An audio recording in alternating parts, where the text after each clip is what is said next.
సంక్రాంతి రేస్లో వస్తున్నవన్నీ ఫ్యామిలీ ఎంటర్టైనర్సే. పండుగ రేస్లో 5 సినిమాలుంటే 3 సినిమాల ట్రైలర్స్ వచ్చేసాయి. రవితేజ, డింపుల్ హయాతి, ఆషికా రంగనాథ్ నటించిన భర్త మహాశైలకు విజ్ఞప్తి ట్రైలర్ ఎలా ఉంది? ఫ్యామిలీ ఆడియన్స్ ని ఎంగేజ్ చేసేలా ఉందా?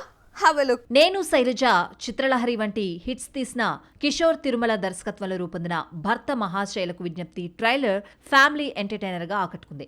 రవితేజ వరుస ఫ్లాపులతో సతమతమవుతున్నాడు. తీసిన యాక్షన్ సినిమాలన్నీ ఫ్లాప్ అయ్యాయి. అందుకే ఫ్యామిలీ జోనర్ లోకి వచ్చానంటూ ట్రైలర్ లో తన మీద తానే సెటైర్ వేసుకున్నాడు మాస్ రాజా. భర్త మహాశైలకు విజ్ఞప్తి కథ ఎలా ఉండబోతుందో ట్రైలర్ చెప్పేసింది. పెళ్లైన రవితేజ ప్రియురాలతో డేటింగ్ చేస్తారు. ఇదంతా ఫ్యామిలీకి సంబంధించిన విషయమే అయినా నవ్వించడానికి చాలా మంది కమెడియన్స్ ఉన్నారు. వెన్నెల కిషోర్, సత్య ట్రైలర్ లో సందడి చేశారు. సత్య అయితే బోయపాట్ల రెడీ బాబు అంటూ నవ్వించాడు. సత్య బోయపాట్నే కాదు, విజయ్ దేవరకొండను కూడా ఇమిటేట్ చేశాడు. అర్జున్ రెడ్డిలోని డైలాగ్ ను డిటో దింపేసి నవ్వులు పోయించాడు సత్య. భర్త మహాశైలకు విజ్ఞప్తి ప్రమోషన్స్ శరవేగంగా సాగుతున్నాయి. పెద్దగా బయటకొచ్చే అలవాట్లేని రవితేజను మినహాయిస్తే ముద్దుగుమ్మలు డింపుల్, ఆషికా వరుస ఇంటర్వ్యూస్ ఇచ్చేస్తున్నారు. ఇక దర్శకుడు కిషోర్ తిరుమల అయితే ప్రతి ఈవెంట్ లో ఎనర్జెటిక్ డాన్స్ పెర్ఫార్మెన్స్ తో ముద్దుగుమ్మలకు ధీటుగా చిందులేస్తున్నాడు. ధమాకా తర్వాత హిట్ లేని రవితేజకు హిట్ చాలా అవసరం. అలాగే ఫేడ్ అవుట్ అయిన డింపుల్ కు ఇంపార్టెంట్ రోల్ తో అదృష్టం పరీక్షించుకుంటోంది. 2019లో వచ్చిన చిత్రలహరి తర్వాత సరైన హిట్ కోసం వెయిట్ చేస్తున్న కిషోర్ తిరుమల భర్త మహాశైలకు విజ్ఞప్తిపై చాలా ఆశలు పెట్టుకున్నాడు. సినిమా 13న థియేటర్స్ లోకి వస్తోంది. సమంత హీరోయిన్ గా కనిపించి 2 ఏళ్లు దాటింది. బయట బ్యానర్స్ లో ఆఫర్స్ దక్కటం లేదు. స్టార్సే కాదు, యంగ్ హీరోస్ సైతం ఈ అమ్మడిని పట్టించుకోవటం లేదు. దీంతో సొంతంగా సినిమా నిర్మిస్తూ నటిస్తోంది శామ్. మా ఇంటి బంగారం అంటూ అందరితో కలిసిపోతానంటున్న సమంత ఎలా ఉందో చూద్దామా? సమంత ఈ పేరు చెబితే ఒకప్పుడు ఏ మాయ చేశావే అనేవారు. చూపులతో కుర్రకారు హార్ట్ను బ్రేక్ చేసిన శామ్ ఫేస్లో కల తప్పింది. ఏంటి ఇలా ఉన్నావు అంటున్నారు. నిర్మాతగా మారి తీసిన ఫస్ట్ మూవీ శుభంలో గెస్ట్ అపీరెన్స్ ఇవ్వగా శామ్ ఫేస్ ఫ్యాన్స్ కు కూడా నచ్చలేదు. మా ఇంటి బంగారం పోస్టర్లోనూ అలాగే కనిపిస్తున్నా క్వీన్ ఈజ్ బ్యాక్ అంటూ ఫ్యాన్స్ కామెంట్ చేస్తున్నారు. సమంత ఆరోగ్యపరంగా ఎన్నో సవాళ్లు ఎదుర్కొంది. మయోసైటిస్ వంటి భయంకరమైన మహమ్మారి నుంచి కోలుకున్నాక చికెన్ గున్యా ఇబ్బంది పెట్టింది. వీటన్నింటి ఎఫెక్ట్ శామ్ అందంపై పడినట్టుంది. ఆరోగ్యపరంగా తీసుకోవాల్సిన జాగ్రత్తలన్నీ తీసుకుంటుంది. రోజు ఏదైనా మిస్ అవుతుంది కానీ వర్కౌట్స్ చేయకుండా ఉండలేదు. అయితే ఫేస్ లో కలర్ రాలేదు. సమంతతో ఓ బేబీ తీసిన నందిని రెడ్డి దర్శకత్వంలో మా ఇంటి బంగారం రూపొందుతుంది. ట్రాలాలా మూవింగ్ పిక్చర్స్ పతాకంపై భర్త రాజ్ నిడుమోరు, హిమాంక్ దువ్వూరితో కలిసి శామ్ ఈ సినిమాను నిర్మిస్తుంది. టైటిల్ సాఫ్ట్ గా ఉన్న లోగో కింద మంగళసూత్రం, తుపాకులు, బ్లడ్ ఉండటంతో సినిమా క్రైమ్ థ్రిల్లర్ కథా నేపథ్యంలో రూపొందుతుందని హింట్ ఇచ్చారు మేకర్స్. పోస్టర్ రిలీజ్ చేసిన మేకర్స్ మీరు చూస్తా ఉండండి, మా ఇంటి బంగారం మీ అందరితో కలిసిపోతుంది అని రాసుకొచ్చారు. దసరాకు మొదలైన మా ఇంటి బంగారం షూటింగ్ శరవేగంగా సాగుతోంది. టీజర్ కంటే ఎక్కువ దాదాపు ట్రైలర్ అంటూ టీజర్ ట్రైలర్ ను 9న విడుదల చేస్తామని ప్రకటించారు. అనౌన్స్మెంట్ పోస్టర్ లో గన్ పట్టుకున్న శామ్ లేటెస్ట్ స్టిల్ లో యాక్షన్ కు రెడీగా ఉన్నట్టు కనిపిస్తోంది. Yashoda web series the family man 2 సీటాడెల్లో యాక్షన్ హీరోయిన్ గా కనిపించిన శామ్ మా ఇంటి బంగారంలో కూడా ఇదే కంటిన్యూ చేస్తుంది. అఖండ 2 తర్వాత బాలకృష్ణ నటించే 111వ సినిమా ఆర్థిక ఇబ్బందుల్లో పడిందా? ఇంకా సినిమా మొదలే కాలేదు, అప్పుడే ఫినాన్షియల్ ప్రాబ్లమ్స్ ఏంటి అనుకుంటున్నారా? అఖండ 2 దెబ్బకి గోపీచంద్ మలినేని సినిమాను ప్రస్తుతానికి ఆపేశారా? బడ్జెట్ని సగానికి సగం తగ్గించే వరకు NBK 111 సెట్స్ పైకి రాదా? బాలకృష్ణతో సినిమా అంటే రిస్క్ తక్కువ, సేఫ్ ఎక్కువ. అనుకున్న బడ్జెట్లో తీసి పాజిటివ్ టాక్ వస్తే మంచి లాభాలు వస్తాయి. అయితే దర్శకులు బాలయ్య సినిమాలపై ఎక్కువ ఖర్చు పెట్టించి బడ్జెట్ పెంచేసి మొదలు నరికేస్తున్నారు. అఖండ 2ని కూడా లిమిటెడ్ బడ్జెట్లో తీస్తే హిట్ అనిపించుకునేది. 50-60 కోట్ల మధ్య ఉండే బాలయ్య సినిమా బడ్జెట్ ని 200 కోట్లకు తీసుకెళ్లారు.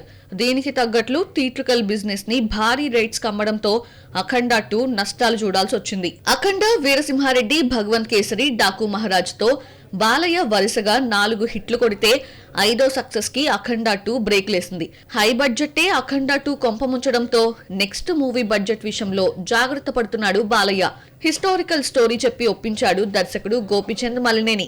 పీరియాడికల్ మూవీ కావడంతో భారీ సెట్స్, VFX, భారీ యాక్షన్ ఎపిసోడ్స్, ఇలా బడ్జెట్ 200 కోట్లు దాటేస్తుందట. అఖండ 2 ఇచ్చిన షాక్ తో కోలుకున్న బాలయ్య సినిమాను 70 నుంచి 80 కోట్లతో పూర్తి చేయాలని, అలా అయితేనే సినిమా చేద్దామంటున్నాడు. దీంతో దర్శకుడు సినిమా బడ్జెట్ ని తగ్గించి ఎలా తీయాలో ఆలోచిస్తున్నాడు. బాలకృష్ణ గోపీచంద్ మూవీ క్యాన్సిల్ అంటూ ప్రచారం జరుగుతోంది. నయనతారకి రెమ్యునరేషన్ 11 కోట్లు కావడంతో బడ్జెట్ ట్రిమ్మింగ్ కోసం ఆమె ప్లేస్ లో మరో హీరోయిన్ తీసుకుంటున్నారన్న న్యూస్ స్ప్రెడ్ అయింది. నయనతారే హీరోయిన్ గా కొనసాగుతోందని తెలిసింది. సింహ, శ్రీరామరాజ్యం, జయసింహతో సూపర్ హిట్ పేరు అనిపించుకున్నారు. కలిసొచ్చిన హీరోయిన్ తో బాలయ్య నటిస్తాడని తెలిసింది. ఈ నెలలో రెగ్యులర్ షూటింగ్ కి వెళ్లాల్సిన సినిమా బడ్జెట్ సెటిల్మెంట్ జరిగాకే సెట్స్ పైకి వస్తుంది. సినిమా బడ్జెట్ తగ్గాలి అంటే సినిమాను చుట్టేయాల్సిన పని లేదు. మేకింగ్ విషయంలో ఆచి తూచి ఖర్చు పెట్టకపోయినా పర్వాలేదు. ముందు హీరో, దర్శకుల రెమ్యునరేషన్ తగ్గించుకుంటే చాలు, బడ్జెట్ ఆటోమేటిక్ గా సగానికి వచ్చేస్తుంది. కానీ అది మాత్రం చేయటం లేదు. వరుసగా 4 హిట్స్ తో ఫుల్ ఫామ్ లో ఉన్న బాలయ్య రెమ్యునరేషన్ పెంచకుండా ఉంటాడా? అఖండ ముందు వరకు 10 కోట్లున్న బాలయ్య రెమ్యునరేషన్ ప్రస్తుతం 40 కోట్లకు చేరడంతో ఆటోమేటిక్ గా బడ్జెట్ పెరిగిపోతుంది. ప్రస్తుతం బాలయ్య రెమ్యునరేషన్ తో గతంలో సినిమా పూర్తయ్యేది. సినిమాకు బాలకృష్ణ బడ్జెట్ పెరగడంతో పాటు బిజినెస్ కూడా పెరుగుతోంది. అఖండను 53 కోట్లకు అమ్మితే 75 కోట్లు తీసుకొచ్చింది. వీరసింహారెడ్డి దగ్గరకు వచ్చేసరికి ఒకేసారి బిజినెస్ 20 కోట్లు పెరిగి 73 కోట్లకు అమ్మగా 80 కోట్లు రాబట్టింది. ఇక Bhagavanth Kesari message oriented movie కావడంతో బిజినెస్ తగ్గి 67 కోట్లకే జరిగితే 71 కోట్లు వచ్చింది. డాకు మహారాజ్ ని 80 కోట్లకు అమ్మితే 82 కోట్లు కలెక్ట్ చేసింది. బడ్జెట్ 10-15 కోట్లు పెరిగినా, బిజినెస్ కూడా అదే రేంజ్ లో పెరిగినా బాలయ్య సినిమాలు బ్రేక్ ఈవెన్ అయ్యాయి. అఖండ 2 దగ్గరకు వచ్చేసరికి బడ్జెట్ ని ట్రిపుల్ చేశాడు బోయపాటి. బడ్జెట్ కి తగ్గట్లు బిజినెస్ ఎక్కువ జరిగినా సినిమా రిలీజ్ వాయిదా పడ్డం మైనస్ అయింది. డివైడ్ టాక్ తో లాంగ్ రన్ వచ్చినా పెట్టుబడిని రాబట్టలేకపోయింది. అఖండ 2 గుణపాఠంతో బాలయ్య వెనక్కి తగ్గాడు. బడ్జెట్ తగ్గించడంలో భాగంగా తన వంతు రెమ్యునరేషన్ కూడా తగ్గించుకున్నాడని తెలిసింది. అఖండ 2 కోసం 40 కోట్లు తీసుకున్నాడని, రిలీజ్ వాయిదాతో తనకి రావాల్సిన మొత్తాన్ని వదిలేసుకున్నాడు బాలయ్య. నెక్స్ట్ మూవీకి 30 కోట్లకు లోపే తీసుకుంటున్నాడన్నది ఇన్సైడ్ టాక్. గోపీచంద్ మలినేని అంటేనే బడ్జెట్. రవితేజతో సినిమా ప్రకటించినా హై బడ్జెట్ కారణంగా క్యాన్సిల్ అయింది. మరి సగానికి పైగా తగ్గించేసిన బడ్జెట్ తో బాలయ్య సినిమా ఎలా తీస్తాడో చూడాలి. శ్రీలీల ఇక కిసిక్ అంటూ మరో ఐటమ్ సాంగ్ లో కనిపించదా? కెరియర్ మొత్తం మీద ఇక ఒకే ఒక స్పెషల్ సాంగ్కే పరిమితం అవుతుందా? ఐటమ్ సాంగ్ చేయడానికి ఎందుకు ఇంట్రెస్ట్ చూపించడం లేదు? Have a look. శ్రీలీల ఎన్ని సినిమాలు చేసినా రాని గుర్తింపు పుష్ప 2లోని ఐటమ్ సాంగ్ తీసుకొచ్చింది. శ్రీలీల ఎవరంటే కిసిక్ పాప అంటూ ఇండియా మొత్తం గుర్తుపట్టేలా క్రేజ్ తీసుకొచ్చింది. ఈ క్రేజ్ తో బాలీవుడ్ లో వరుస ఆఫర్స్ తో బిజీ అయిపోయింది. కిసిక్ సాంగ్ శ్రీలీల రెమ్యునరేషన్ కు రెక్కలొచ్చాయి. శ్రీలీల నటించిన డెబ్యూ తమిళ మూవీ పరాశక్తి 10న రిలీజ్ అవుతుంది. ఆడియో ఈవెంట్ లో శివకార్తికేయ శ్రీలీల గురించి 2 నిమిషాలు మాట్లాడితే, నిమిషం 50 సెకండ్స్ శ్రీలీల ఎనర్జెటిక్ డాన్స్ ను పొగుడుతూనే ఉన్నాడు. పరాశక్తిలో డాన్స్ తో పాటు మంచి పర్ఫార్మెన్స్ కూడా ఇచ్చిందన్నాడు శివకార్తికేయ. కిసిక్ హిట్ తర్వాత శ్రీలీలకు చాలా ఐటమ్ ఆఫర్స్ వచ్చినా రిజెక్ట్ చేసింది. లేటెస్ట్ గా మరోసారి స్పెషల్ సాంగ్ ప్రస్తావన వస్తే తనకు డాన్స్ అంటే ఇష్టమని, అయితే ఐటమ్ గర్ల్ గా కాకుండా హీరోయిన్ గా మాత్రమే చేస్తానని చెప్పుకొచ్చింది. శ్రీలీల కెరీర్ లో పెళ్లి సందడి, ధమాకా వంటి 2 హిట్స్ తప్ప చెప్పుకోవడానికి ముచ్చటగా 3వ హిట్ లేదు. కిసిక్ అంటూ కన్నుకొట్టి హిందీలో బిజీ అయిపోయింది. తెలుగులో 2 ఏళ్ల క్రితం ఓకే చేసిన ఉస్తాద్ భగత్ సింగ్ ఒక్కటే చేతిలో ఉంది. ఎలాగూ షూటింగ్ పూర్తి కావడంతో మరో తెలుగు సినిమా చేతిలో లేకపోవడంతో ముంబైకు మకాం మార్చేస్తుంది.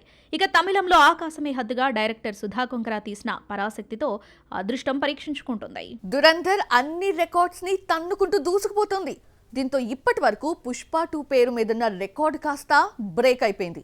దురంధర్ ఒక్క హిందీలో మాత్రమే రిలీజ్ అయినా తగ్గేదే లేదంటూ లాంగ్వేజ్ తో సంబంధం లేకుండా కొత్త రికార్డ్స్ క్రియేట్ చేస్తోంది. 2025లో ఏ సినిమాకు ఏ భాషలోనూ సాధ్యం కాని 1000 కోట్ల గ్రాస్ ను ధురంధర్ దాటేయడమే కాదు, ఇప్పటి వరకు వరల్డ్ వైడ్ 1220 కోట్లు కలెక్ట్ చేసింది. 33వ రోజు పుష్ప 2 పేరు మీద ఉన్న 830 కోట్ల హిందీ వర్షన్ వసూలను దాటేసిన ధురంధర్ 831 కోట్ల 40 లక్షలు కలెక్ట్ చేసింది. వరల్డ్ వైడ్ 1220 కోట్లు కలెక్ట్ చేసిన ధురంధర్ అత్యధిక వసూళ్లు సాధించిన టాప్ 10 మూవీస్ లో ప్రస్తుతం 5వ స్థానంలో ఉంది. ఇండియన్ మూవీస్ లో అత్యధిక వసూళ్లు సాధించిన చిత్రంగా దంగల్ నిలిచింది.